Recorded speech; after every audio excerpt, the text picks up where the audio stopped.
स्वागत है दोस्तों, मैं शाहिम हसन और आप देखना शुरू कर चुके हैं India plus news. India plus news के दर्शकों की स्वास्थ्य की कामना करते हुए मैं आज इंडिया प्लस न्यूज़ के माध्यम से दर्शकों से जो बातचीत करने आया था, जो संवाद स्थापित करने आया था, उसका मोटो कुछ और था, उसका मकसद कुछ और था। मैं इस समय नवीन मंडी स्थल मुजफ्फरनगर में मौजूद हूं और जहां पर मुझे कहा गया था कि जो पंचायत चुनाव चल रहे हैं उनकी मतगणना 2 तारीख को होनी है, 2 मई को होनी है, उसके विषय में बात करने के लिए।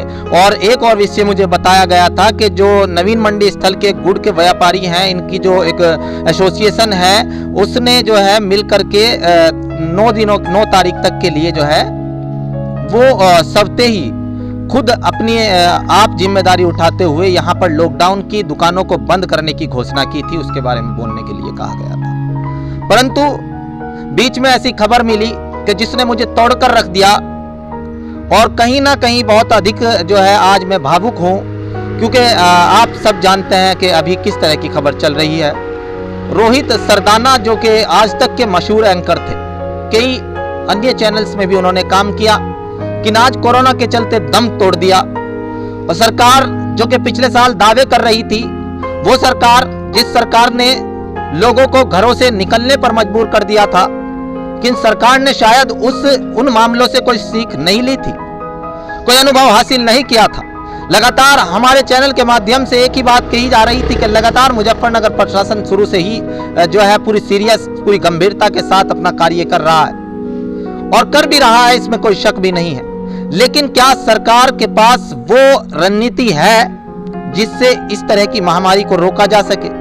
क्या सरकार के पास कोई ऐसा खाका तैयार है जिससे जो है लोगों की इतने कीमती हमारे देश के लोग जा रहे हैं कि एक जान की कीमत को जो है कोई अदा नहीं कर सकता है? क्या सरकार के पास वो खाका तैयार है? स्वास्थ्य व्यवस्था से लेकर, स्वास्थ्य मंत्रालय से लेकर हर कोई व्यवस्था चरमराई हुई। यहाँ तक न्यायपालिका में अभी तक ये नहीं पता लग पा रहा है कि मुजफ्फरनगर जो कोर्ट है वो किस तरीके से चलेगी और क्या उसका हिसाब किताब बनेगा। कोई अभी तक किसी तरीके से व्यवस्था नहीं नजर आ रही है। नोटबंदी के दौरान लोगों ने अटूट विश्वास इस सरकार पर जताया, लाइन में लगे, कुछ लोगों की जान भी गई। उसके बाद सरकार ने लॉकडाउन लगाया तो मजदूर अपने घर से निकले। रास्ते में कितने मजदूरों की जान चली गई, कितने बच्चे ऐसे थे जो बेचारे देखे गए रास्तों में भटकते हुए। लेकिन इस बार कोरोना ने इतना विकराल रूप धारण कर लिया है कि जिसका अंदाजा लगाना मुश्किल है। न जाने कितनी जाने जा रही है। खुद भाजपा के विधायक जो है 2 या 3 की लगभग मुझे जहां तक पता है मौत हो चुकी है। कई कार्यकर्ता मर चुके हैं। वर्तमान सरकार, क्योंकि कोरोना कोई भेदभाव नहीं करता है, ये कोई जात धर्म नहीं देखता है, ये महामारी है। हम आशा करते हैं कि जल्द से जल्द ये हमारे देश से चला जाए। हमारे देश को एकजुटता के साथ खड़ा होना होगा। लेकिन मुजफ्फरनगर की अगर बात करें तो रात के समय में जब मैं 10 बजे रामा गैस एजेंसी के बाहर सर्कुलर रोड पर, मेरठ रोड पर पहुंचता हूं तो वहां पर देखता हूं कि सीओ सिटी बेबस नजर आते हैं। वहां वे अपील करते हैं लोगों से कि हम सिलेंडर रात को नहीं दिला सकते हैं क्योंकि हमें अस्पताल की पूर्ति करनी है। आपके पास इतने ऑक्सीजन गैस भी नहीं है। ऑक्सीजन के अभाव में डॉक्टर तनवीर जो कि लगातार लोगों की बहुत कम फीस में हेल्प कर रहे थे, वो जान दे देते हैं। रोहित सरदाना जैसे न जाने कितने लोग, आज साथी एंकर जो एक अच्छे चैनल पर, अच्छे मकाम पे थे, अच्छी पहचान पे थे, सरकार के अच्छे कार्यों के लिए तारीफ करते थे, बुरे कार्यों पर घेरते थे, आज वो अपनी जान दे गए।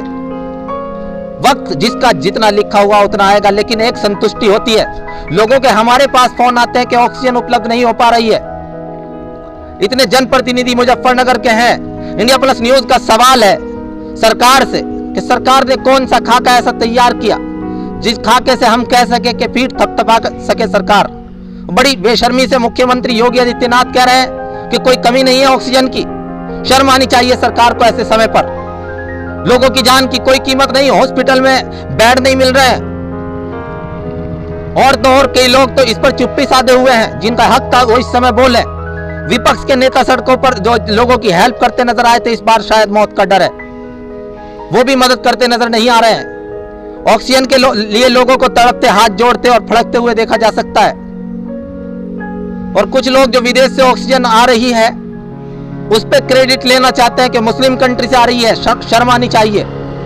ये वैश्विक एक समझौता होता है इस समय भी लोग जाति धर्म की बात कर रहे हैं। देश को एकता की जरूरत है, अखंडता की जरूरत है। इस समय एक साथ खड़ा होना होगा हमें, और सरकार को शर्म आनी चाहिए, इस्तीफा दे देना चाहिए।